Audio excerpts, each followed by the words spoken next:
கத்தி எழுந்தவுடன் கிடைப்பதல்ல வெற்றி, விழுந்து எழுந்தவுடன் கிடைப்பதுதான் வெற்றி என்ற சிந்தனையோடு உங்களுடன் இணைவது உங்கள் ராசிபுரம் திவ்யா. இன்று நாம் காண இருக்கும் காணொளி தமிழ் விடு தூது. தூது இலக்கிய வகைகளில் கலிவெண்பாவால் பாடப்பட்ட நூல். தமிழ் விடு தூது நூலின் ஆசிரியர் பெயர் தெரியாது. நூல் எழுதப்பட்ட காலத்தையும் நம்மால் அறிய முடியவில்லை. 1930 உவே சாமிநாத ஐயர் இந்த நூலினை பதிப்பித்துள்ளார். மதுரையில் கோயில் கொண்டிருக்கும் சோமசுந்தர கடவுள் மீது காதல் கொண்ட ஒரு பெண் காதல் துயரை கூறுவதற்கு தமிழ் மொழியை தூது அனுப்புகிறாள். தமிழ் மொழியின் பெருமைகளை அனைத்தையும் கூறும் நோக்கத்துடன் எழுதப்பட்ட நூல்தான் இந்த தமிழ் விடு தூது. தலைவி தூது அனுப்புகின்ற போது தூதாக அனுப்புகிற பொருளின் பெருமைகளை பேசி அதன் பின் மற்ற செய்திகளை கூறுவது தூது இலக்கியத்தின் இன்றியமையாத பண்பாகும். நூலின் சொல் சிறப்பும் பொருள் சுவையும் ஆசிரியரின் தமிழ் புலமையை புலப்படுத்துகிறது. 96 வகை சிற்றிலக்கியங்களில் தொடக்க காலத்தில் முக்கிய இடம் வகித்த இலக்கியம் தூது. சங்க இலக்கியங்களிலிருந்து தூது என்பது வாழ்க்கையின் ஒரு முக்கிய அங்கமாகவே வகிக்கிறது. வாயில் இலக்கியம், சந்து இலக்கியம் என்று அழைக்கப்படும் தூது இலக்கியத்தை தலைவி ஒருத்தியின் அன்பை வெளிப்படுத்தும் நோக்கில் எழுதப்படுகின்றது. அன்னம், கிளி, குயில், தமிழ், தென்றல், நெஞ்சம், மயில், மான், முகில், வண்டு ஆகிய 10 தூது பொருள்களுள் ஏதேனும் ஒன்றை தூதாக அனுப்புவதே தூது இலக்கியம். தூது பொருட்களின் மிகச் சிறப்பான அமைப்பினை உடையது தமிழ் விடு தூது. 268 கன்னிகளை கொண்ட இந்த தமிழ் விடு தூது 2 பூக்களை சேர்த்து வைத்து தொடுக்கப்படும் மாலை கன்னி போன்று சிறப்பு பெற்று விளங்குகிறது. 2 அடைகளாக அமைத்து தொடுக்கப்படும் பாடலே கன்னி எனப்படும். தமிழ் மொழியின் பெருமை தூது அனுப்புவதற்கு பிற பொருட்களை அனுப்பாமல் தமிழை தேர்ந்தெடுத்ததன் காரணம் பற்றி தலைவி சொல்லுகின்ற தூது பொருளின் காரணம் தலைவியின் துன்பம். பாட்டுடை தலைவனாக சோமசுந்தர பெருமானை புகழ்ந்து கூறுவது இவற்றையெல்லாம் மையக்கருத்தாக கொண்டு தமிழ் விடு தூது சிறப்பாக அமைகின்றது. தமிழ் மொழியின் இனிமை, இலக்கிய வளம், சுவை, அழகு, திறமை, தகுதி ஆகியவற்றை தமிழ் விடு தூது தெளிவாக விளக்குகிறது. நூலின் முதல் 10 கன்னிகளை பாடப்பகுதியாக கொண்டு அமைந்துள்ளது. தமிழின் சிறப்பு, தமிழை தூது விடுவதனுடைய நோக்கம், சோமசுந்தர கடவுளினுடைய பெருமை, தமிழுக்கும் சோமசுந்தர கடவுளுக்கும் இருக்கின்ற தொடர்பு, தமிழை தூது செல்ல வேண்டுதல், தூது செல்வதற்குரிய வழி, மதுரை கோயிலின் சிறப்பு ஆகிய தன்மைகளை உள்ளடக்கி தமிழ் விடு தூது நூல் அமைந்துள்ளது. சீர்கொண்ட கூடல் சிவராசதானி புறத்து தேர்கொண்ட சங்கத்து இருந்தோறும் போர்கொண்டு இசைய தமிழ் அரசன் சென்றே எடுப்ப திக்கு விஷயம் செலுத்திய மின்னும் நசையுறவே செய்ய சிவனான திரள் ஏட்டிலொரு ஏடு கையில் எடுத்த கணபதியும் மெய்யலுளார் கூடல் புறந்து ஒருகால் கூடல் புலவரெதிர் பாடல் அறிவித்த படைவேலும் வீடு அகலா மண்ணும் ஆண்டில் வடகலையும் தென்கலையும் அன்னை முளை பாலின் அறிந்தோறும் முன்னரே 3 விழியார் முன் முதலை உண்ட பிள்ளையப்பையின் ஈன்று தரச் சொல்லி இசைந்தோறும் தோன்றையன்மால் தேடி முடி ஆவடியை தேடாதே நல்லூரில் பாடி முடியா படைத்தோறும் நாடி முடி மட்டோலை பூவனையார் வார்ந்தோலை சேர்த்து எழுதி பட்டோலை கொள்ள பகர்ந்தோறும் முட்டாதே ஒல்கா பெருந்தமிழ் 3 ஏதி அருண் மாமுனியும் தொல்காப்பியம் ஒளிந்த தொன்முனியும் மல்கா சொல் பாத்திரம் கொண்டே பதிபால் பால் சுவை 12 சூத்திரம் கொண்டே பிணித்த தூயோரும் நேத்திரமாம். சிறப்பு மிகுந்த நகரம் மதுரை மாநகரம் என்று சொல்லப்படுகின்ற கூடல் நகரம். அந்த கூடல் நகரத்திலே சிவராசதானியை காத்து தமிழ்ச்சங்கத்தில் புலவராக இருந்தவர் சிவபெருமான். பல திசைகளுக்கும் சென்று போர் புரிந்து போரிலே வெற்றி கொடியை நிலைநாட்டியவர் பெண்ணரசியாகிய தமிழே. அனைவரும் விரும்பக்கூடிய சிவஞான தொகுதியில் ஒரு ஏட்டுச்சுவடையை மட்டும் கையில் எடுத்துக்கொண்டு கடலில் வீசிய விநாயகர் ஒரு முறை சிவகாம பொருளை உணர்ந்தும் பார்வதி கண்டுகொள்ளாமல் இருப்பதை கண்ட சிவபெருமான் கோபப்பட்டு வளைஞர் மகளாக ஆகுமாறு பார்வதி தேவியை சாபமிட்டு விடுகிறார். இதனை கண்ட விநாயகர் தந்தையின் மீது கோபமடைந்து சிவ ஆகம ஏட்டில் ஒன்றினை எடுத்து கடலில் வீசிவிடுகிறார்.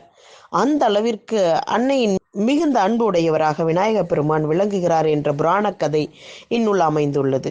மதுரை தமிழ்ச் சங்கத்தின் முன் உண்மை அருளால் அரசாட்சி செய்து ஒரு காலத்தில் மதுரை சங்க புலவர்கள் எதிரமர்ந்து, அதாவது உருத்திரசன்மர் பாடலின் சிறப்பை உணர்த்திய வேற்படையுடைய முருகவேல் வீட்டை விட்டு வெளியில் செல்லத் தெரியாத 3 வயதான பருவத்தில் வடமொழியான சமஸ்கிருதத்தையும் தென் தமிழையும் கொண்டு எழுதப்பட்ட அனைத்து நூல்களையும் உமையம்மையால் ஊட்டிய ஞானத்தாலும் அமுதாகிய உணவாலும் நன்கு கற்றறிந்தவர் திருஞான சம்பந்தர்.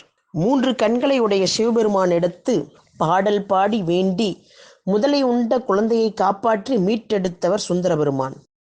ஒரு முறை பிரம்மாவுக்கும் திருமாலுக்கும் போட்டி நடைபெறுகிறது. என்ன போட்டி என்றால், சிவனுடைய அடிமுடியை காண வேண்டும் என்பது. சிவனோ பெரிய உருவம் எடுத்து நிற்கிறார். சிவனை படைத்த பிரம்மாவால் கூட சிவனுடைய தலைமுடியை காண முடியவில்லை. உலகையே காக்கக்கூடிய கடவுளான திருமாலால் கூட அவருடைய பாதமாக அடியை காண முடியவில்லை. எனவே சிவபெருமானுடைய அடிமுடியை காண முடியாத சிவனை திருநல்லூரில் தரிசித்து பாதத்தை பெற்றவர் திருநாவுக்கரசர். தாளம்பு பிரம்மனுக்கு சாட்சியாக வந்து சிவபெருமானின் முடியை கண்டதாக பொய் சாட்சி சொல்கிறது. அன்று முதல் சிவபெருமான் தாளம்புவை தலையில் சூடாமல் விட்டு விடுகிறார். அத்தகைய சிவபெருமானை தன் திறத்தால் பட்டோலையில் எழுதி கொள்ளுமாறு செய்தவர் மாணிக்க வாசகர். முத்தமிழாகிய இயல், இசை, நாடகம் இந்த 3 தமிழும் தடையின்றி இலக்கணம் தந்த பெருமுனி நம் அகத்தியர். தொல்காப்பியம் என்ற இலக்கணத்தை தந்த ஒரு தொன்முனிவர். குறைவில்லாத சொற்களால் பாவின் தன்மைகளை எல்லாம் அறிந்து கொண்டு உயிர்களுக்கு அனைத்தையும் இறைவழியில் சேர்வதற்காக பதி, பசு, பாசம் என்ற 12 நூற்பாக்களில் விரித்துரைத்த சிவஞான போதம் பாடிய மெய்கண்ட தேவர்.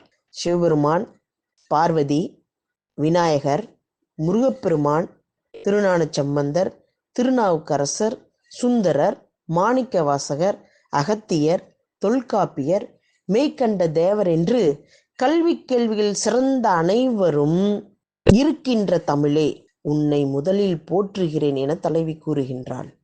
மதுரையில் எழுந்தருளியிருக்கின்ற சிவபெருமானாகிய சோமசுந்தர கடவுளிடம் காதல் கொண்ட பெண்ணொருத்தி தன்னுடைய காதல் துன்பத்தை எல்லாம் எடுத்துச் சொல்லி தமிழ் மொழியை தூது அனுப்புகிறாள்.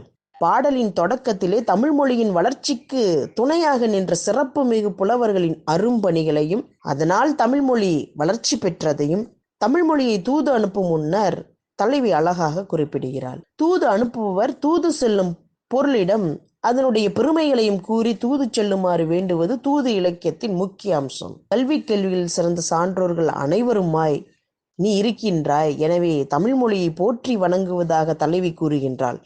தமிழ் விடு தூதின் வழியாக தமிழ் மொழியின் சிறப்பையும் வளர்ச்சியும் நம்மால் அறிய முடிகிறது. சீர் என்று சொன்னால் சிறப்பு, கூடல் என்றால் மதுரை மாநகரம், ஏர் என்றால் எழுச்சி, விசயம் என்றால் வெற்றி, நசையுறை என்றால் அன்பு, ஆசை, நம்பிக்கை, படைவேல் என்றால் முருகப்பெருமான், அயன் என்றால் திருமால், முடி என்றால் தலை, அடி என்றால் பாதம், ஓலைப்பூ என்றால் தாளம்பூ, மட்டு என்றால் தேன், ஒல்கா என்றால் குறையாத, பசு என்றால் உயிர்.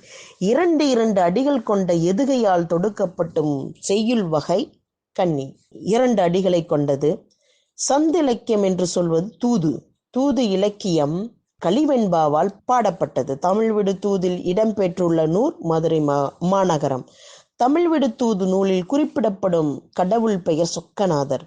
தமிழ் விடு தூது நூலில் 268 கன்னிகள் உள்ளன. தமிழ் விடு தூது நூலினை முதலில் பதிப்பித்தவர் உ.வே.சா. தலைவன் தூது அனுப்பியதாக அமைந்த நூல் விரலி விடு தூது. மதுரை தமிழ்ச்சங்கத்தின் தலைவராக வீற்றிருந்தவர் சிவபெருமான் என்று தமிழ் விடு தூது குறிப்பிடுகிறது. சிவஞான திருட்டினை விரும்பி கையில் எடுத்தவர் கணபதி. கூடல் நகரம் மதுரை. படைவேல் என்று அழைக்கப்படக்கூடியவர் முருகப்பெருமான். திருஞான சம்பந்தர் தன்னுடைய 3 வயதில் வடக்கலையும் தென்கலையும் பயின்றவர். முதலை உண்ட பிள்ளையை பின் ஈன்று தர சொல்லி இசைத்தோன் சுந்தரர். வாயில் இலக்கியம் என்பது தூது இலக்கியம். உ.வே.சா அவர்கள் தமிழ் விடு நூலை பதிப்பித்த ஆண்டு 1930. பிரம்மனும் திருமாலும் தேடியும் அடை முடியாத சிவனின் திருமுடியையும் திருவடியையும் தேவாரம் பாடி அடைந்தவர் திருநாவுக்கரசர். தேவாரம் பாடி சிவபெருமானின் முடியை திருநாவுக்கரசர் பெற்ற ஊர் திருநல்லூர். திருவாசகத்தையும் திருக்கோவையும் அருளியவர் மாணிக்க வாசகர். அகத்தியர் முத்தமிழை ஓதினார். சிவனை தேடி செல்லும் உயிர்கள் குறித்து சிவஞான போத விளக்கம் உரைத்தவர் மெய்கண்ட தேவர். பழந்தமிழ் இலக்கணம் கூறும் நூல் தொல்காப்பியர். எல்லா திசைகளிலும் வெற்றியை தேடித்தரும் பெண்ணரசியாக திகழ்பவள் பார்வதி தேவி. நன்றி, வணக்கம். நியூ தமிழ் தென்றல் சேனலுக்கு லைக் பண்ணுங்க, கமெண்ட் அண்ட் ஷேர் பண்ணுங்க, மறக்காம சப்ஸ்கிரைப் பண்ணுங்க.